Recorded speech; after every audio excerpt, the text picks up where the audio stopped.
Sí, gracias. Buenos días, Jimmy. Un saludo a toda su audiencia y a los ciudadanos y ciudadanas que nos escuchan. Muchas gracias. A ver, corríjame si me equivoco, asambleísta. Usted es parte de la Comisión de Fiscalización, ¿verdad?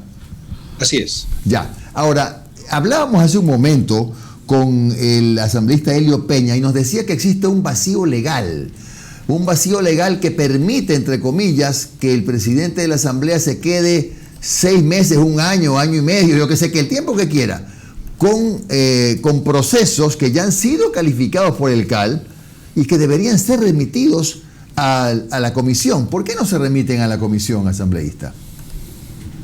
Mire, yo considero que es importante siempre contextualizar los diálogos y las entrevistas, ¿no? Y a partir de ahí yo creo que la Asamblea tenía una deuda importante alrededor de la fiscalización con el país, ¿no? Uh-huh. Tanto es así que esa deuda, le puedo decir, Jimmy, que, por ejemplo, está basada incluso en que las propias sesiones de la Comisión de Fiscalización no se transmitían en vivo y en directo a los ciudadanos. Imagínense, ese elemento, no es que esto es un partido de fútbol, pero en cambio para la transparencia eso es fundamental, porque aquí no es que está preparándose una ley, por ejemplo, por más que importante que sea la ley, aquí está fiscalizando funcionarios públicos, que puede ser un ministro, que puede ser el presidente del Consejo de la Judicatura, el fiscal general de la Nación, el contralor, etcétera. Entonces tiene otra connotación, uh-huh. Otra connotación. Es diferente encerrarse en un cuarto a, en cambio, abrir una sesión para todos los ciudadanos y ciudadanas. En esa perspectiva, se están haciendo algunas reformas importantes a la Ley Orgánica de la Función Legislativa, ya se han remitido incluso a la Presidencia de la República una ley que fue aprobada hace aproximadamente 10 días por la Asamblea Nacional, en donde se corrigen justamente esos vacíos de los que hablaba hoy el presidente de la Comisión de Fiscalización. Si se presenta un pedido de juicio político como por ejemplo el de la ministra de Gobierno Romo, sobre hechos ocurridos en el mes de octubre del año 2019, y ese juicio político se presentó en el mes de enero del 2020. Uh-huh. Es decir, si había una oportunidad en torno al tiempo para presentar ese juicio político, es decir, fue oportunamente presentado. 2 meses después se presentó, o más bien dicho, 1 mes y 45 días después, luego de los hechos de octubre, se presenta esa petición de juicio político. Sin embargo, se la califica ahora en el mes de septiembre y ahora ya está en la Comisión de Fiscalización. Entonces, yo creo que hay temas que no pueden ser discrecionales de ninguna autoridad, sino que hay que establecer plazos muy rigurosos para que efectivamente esa oportunidad de la que estamos hablando no pierda también la razón de ser sobre el fondo de una denuncia o en este caso, de un presunto incumplimiento de funciones que están planteando tres asambleístas del país. Entonces, en esa perspectiva, el día de mañana, como lo informó el presidente de la Comisión de Fiscalización, nos estaremos reuniendo ya para abocar conocimiento de este segundo juicio político en nuestra gestión al frente de la Comisión de Fiscalización. Ya lo hicimos con el del expresidente del Consejo de Participación Ciudadana en 3 semanas. O sea, fue todo muy expedito. Se cumplió con el debido proceso, pero fue muy expedito el proceso, y en 3 semanas la Comisión de Fiscalización despachó ese juicio político que se trató en el Pleno, y al final el Pleno decidió la censura y destitución del funcionario. Claro. Aspiramos a mañana también poder procesar de manera expedita, cumpliendo el debido proceso, para que la ministra de Gobierno y los interpelantes puedan presentar sus argumentos de cargo y de descargo, y a partir de ahí podamos como comisión también tomar la decisión pertinente de acuerdo a las pruebas documentales, testimoniales que se entreguen a la Comisión de Fiscalización, y de determinar si es que este juicio político debe ir al Pleno o se debe archivar. Ya.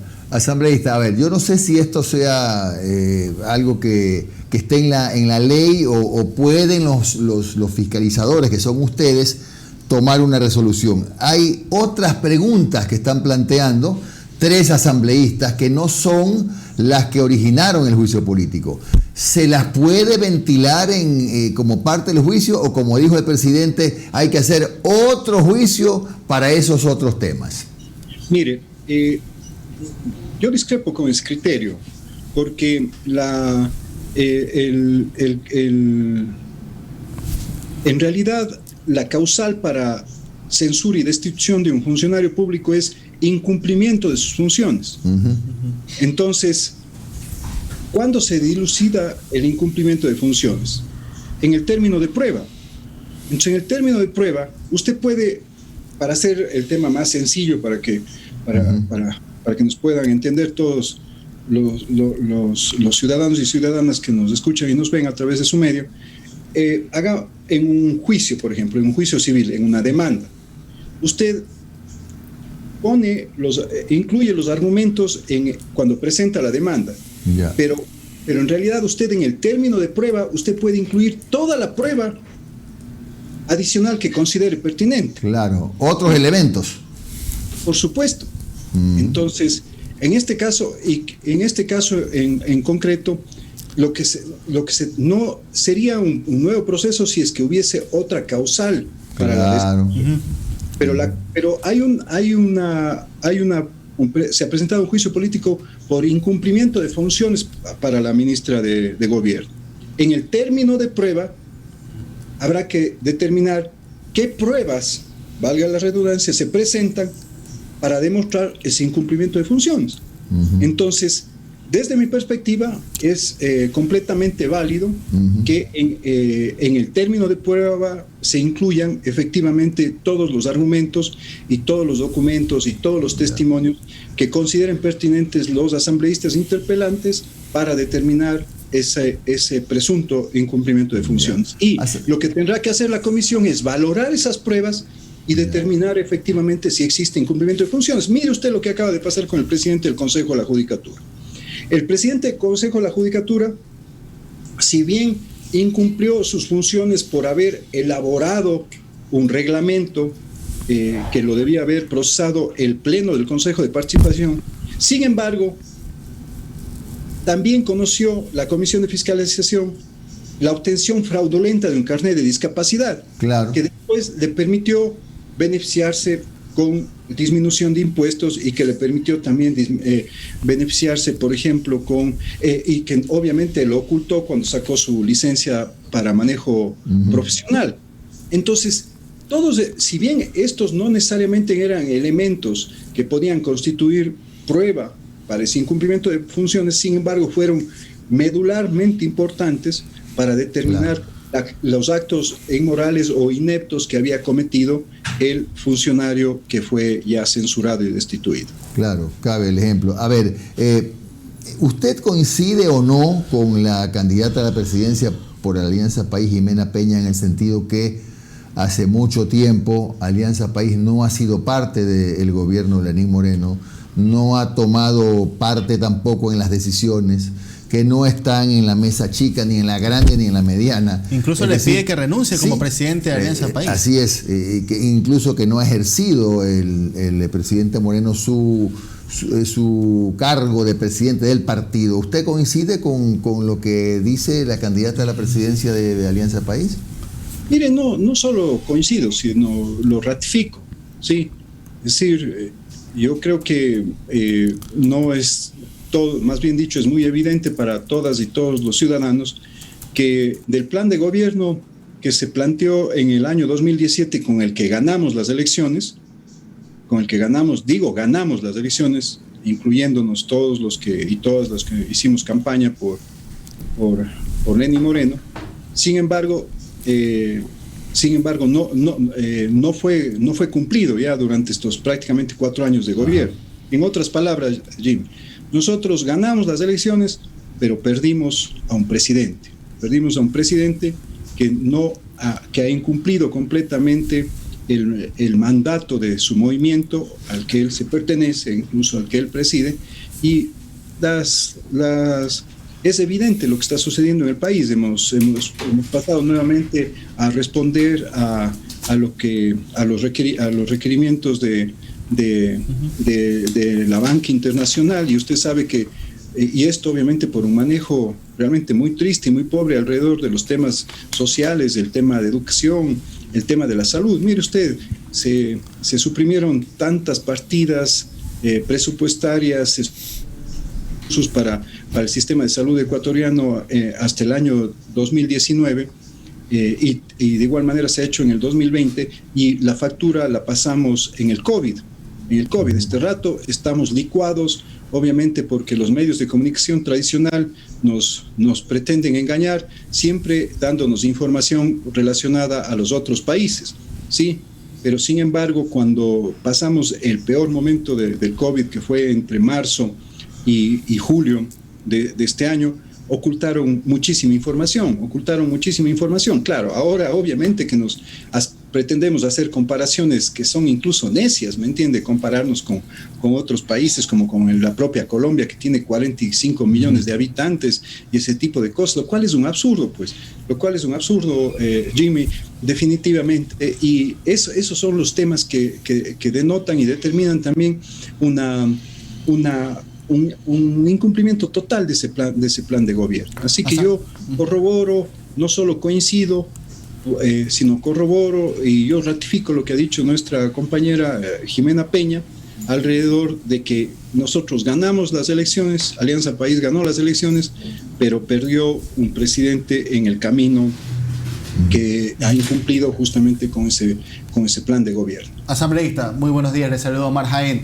Ya ha pasado algunas semanas desde que la ministra Romo anunció este supuesto desfalco al ISPOL con respecto a este tema de los bonos, de que se ha perdido casi 800 millones de dólares en total, lo que se menciona, ¿no, verdad? 500 más otros valores. La ministra Romo dice que esto ocurrió en el gobierno pasado. En ese gobierno pasado usted fue ministro del Interior. ¿Ya tiene alguna posición? ¿Ha podido revisar la información con respecto a las transacciones que se hizo durante su paso por el ministerio en el ISPOL? Mire, yo les envié a ustedes previamente un documento, o algunos documentos que no son documentos míos, ¿sí? Son documentos del ISPOL, y que no son documentos del ISPOL del año 2014, del año 2015, del año 2016, cuando yo fui ministro. Es un documento del ISPOL, de funcionarios del ISPOL, que le remiten al actual director del ISPOL en agosto del 2020. Entonces, si usted me permite, y podríamos bajar un poco más ese documento, hay un cuadro importante ahí. El cuadro con fondo negro. Sí, exactamente. Ponga el cuadro con fondo negro, por favor, que es un gráfico más explicativo, ¿no? Subamos un poquito. Ahí está. Ese es el... Subamos un poquito más. Okay. El anterior a este. No. Anterior. Subamos de un poquito más. Perdón, porque este documento, ese de aquí. Mire, este documento que usted tiene, esta foto que usted tiene aquí, es parte del documento que remite los funcionarios del ISPOL en agosto del 2020 al director actual del ISPOL, y por ende a la directiva actual, que está presidida por la ministra María Paula Romo. La ministra Romo, en una rueda de prensa, no sé si por error, por mala información, no sé, aspiremos que no haya sido por mala fe en realidad, ella señalaba que las inversiones del ISPOL se realizaron solamente entre el año 2014 y el año 2016, el anterior gobierno. Pero este documento que está aquí señala claramente que las inversiones se realizaron entre el año 2014 y el año 2020. Es decir, no es lo que yo estoy diciendo, es lo que dice el propio ISPOL en documento de agosto de este año, del 2020. ¿Y qué es lo que hicimos nosotros? Podemos bajar ahora sí el documento, si es tan gentil, al que tiene el fondo negro. ¿No? Aquí vamos a ver exactamente este documento de aquí. En este documento de aquí nosotros vamos a ver efectivamente en qué periodo se realizó la mayor cantidad de inversiones. Resulta ser que la mayor cantidad de inversiones del ISPOL se realizaron en el actual gobierno. Como usted puede ver, son cerca de 350, 400 millones de dólares que se realizaron de inversiones del ISPOL en el actual gobierno. Y de ese rubro de inversiones del ISPOL en el actual gobierno, que ya presidía el consejo directivo del ISPOL, la ministra María Paula, en el periodo en el que la ministra de Gobierno, María Paula Romo, ejerce este cargo, es en el que más inversiones se realizaron.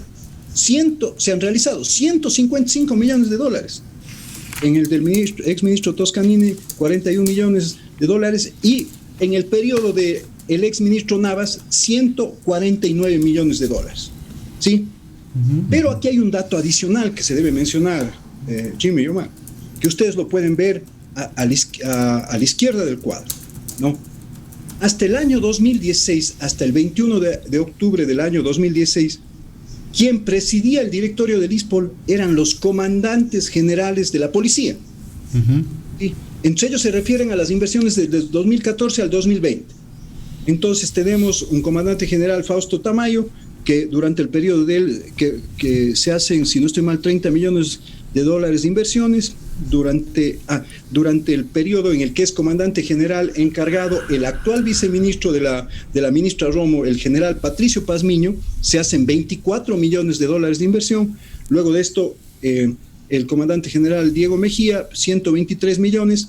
Y justamente cuando se hace la reforma, ¿por qué está ese asterisco ahí? Porque en ese momento se hace una reforma y deja de ser presidente del directorio del ISPOL el comandante general de la policía y pasa a ser presidente del directorio el ministro del Interior o el ministro de Gobierno.